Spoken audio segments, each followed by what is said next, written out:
ఓం శ్రీ గురుభ్యో నమ. శ్రీచక్ర నవావరణ గుప్త గాయత్రి మహామంత్రం. ఓం హ్రీం ఓం కయ్యేయిల ఐం హ్రీం ఐం అనంగ మదన ఐ విద్మహే ఐం క్లీం సౌః హసక హల క్లీం హ్రీం క్లీం శరహస్తాయ ధీమహి ఐం ఈం ఔః సకల శ్రీం హ్రీం శ్రీం తన్నో దేవి ప్రచోదయాత్. ఇది శ్రీచక్ర నవావరణ గుప్త గాయత్రి మహామంత్రం.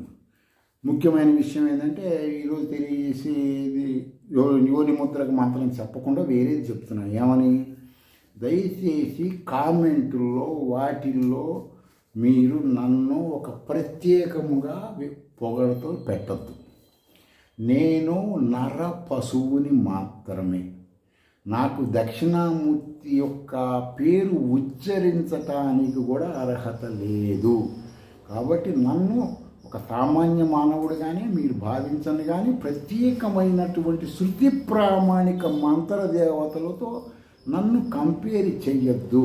ఇలా చెప్తున్నాను అంటే ఏంటి? నేను పశువుని కాబట్టి చెప్తున్నా కదా. జ్ఞానం ఉంటే చెప్పడు కదా, మౌనంలో ఉండిపోతాడు అంతర్ముఖంగా. ఇది గుర్తుపెట్టుకోండి. సరే, పరబ్రహ్మ అంతటా వ్యాపించిన భగవంతుడు, అర్థమైందండి?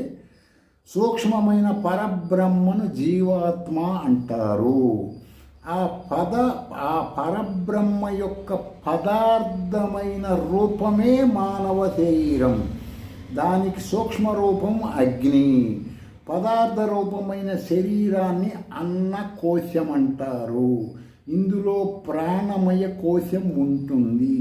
ప్రాణమయ కోశంలో మానవుడు ఇప్పుడు ఎలా ఉన్నాడో, తలకాయ కాళ్ళు చేతులు అనేబడే ఒక రూపం ఎలా ఉందో, ఆ రూపములో మానవుడిలో ప్రాణమయ కోశం ఉంటుంది. ఆ కోశం మానవాకారంలో ఉంటుంది.